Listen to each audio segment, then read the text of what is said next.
بہلول نے حضرت جنید بغدادی سے پوچھا، شیخ صاحب کھانے کے آداب جانتے ہیں؟ کہنے لگے، بسم اللہ کہنا، اپنے سامنے سے کھانا، لقمہ چھوٹا لینا، سیدھے ہاتھ سے کھانا، خوب چبا کر کھانا، دوسرے کے لقمے پر نظر نہ کرنا، اللہ کا ذکر کرنا، الحمدللہ کہنا، اول و آخر ہاتھ دھونا۔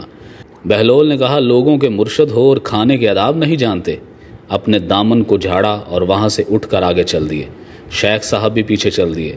مریدوں نے اصرار کیا، سرکار وہ دیوانہ ہے، لیکن شیخ صاحب پھر وہاں پہنچ کر پھر سلام کیا۔ بہلول نے سلام کا جواب دیا اور پھر پوچھا، کون ہو؟ کہا، جنید بغدادی جو کھانے کے آداب نہیں جانتا۔ بہلول نے پوچھا، اچھا بولنے کے آداب تو جانتے ہوں گے؟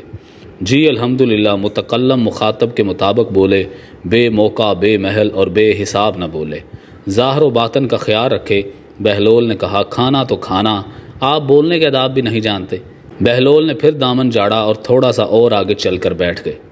شیخ صاحب پھر وہاں جا پہنچے اور سلام کیا۔ بہلول نے سلام کا جواب دیا، پھر وہی سوال کیا، کون ہو؟ شیخ صاحب نے جواب دیا، جنید بغدادی جو کھانے اور بولنے کے آداب نہیں جانتا۔ بہلول نے کہا، اچھا سونے کے آداب ہی بتا دو۔ کہا، نماز عشاء کے بعد ذکر و تسبیح، سورہ اور وہ سارے آداب بتا دیے جو روایات میں ذکر ہوئے ہیں۔ بہلول نے کہا، آپ یہ بھی نہیں جانتے؟ اٹھ کر آگے چلنا ہی چاہتے تھے کہ شیخ صاحب نے دامن پکڑ لیا اور کہا، جب میں نہیں جانتا تو بتانا آپ پر واجب ہے۔ بہلول نے کہا، جو آداب آپ بتا رہے ہیں وہ اصل نہیں ہے، اصل کچھ اور ہے۔ اصل یہ ہے کہ جو کھا رہے ہیں وہ حلال ہے یا حرام۔ لقمہ حرام کو جتنا بھی آداب سے کھاؤ گے وہ دل میں تاریکی ہی لائے گا، نور و ہدایت نہیں لائے گا۔ شیخ صاحب نے کہا، جزاک اللہ۔ بہلول نے کہا، کلام میں اصل یہ ہے کہ جو بولو اللہ کی رضا اور خوشنودی کے لیے بولو۔ اگر کسی دنیاوی غرض کے لیے بولو گے یا بیہودہ بولو گے تو وہ وبال جان بن جائے گا۔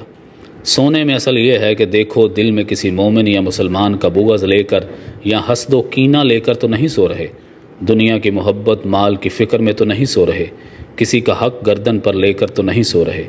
یہ سونے کے آداب ہیں۔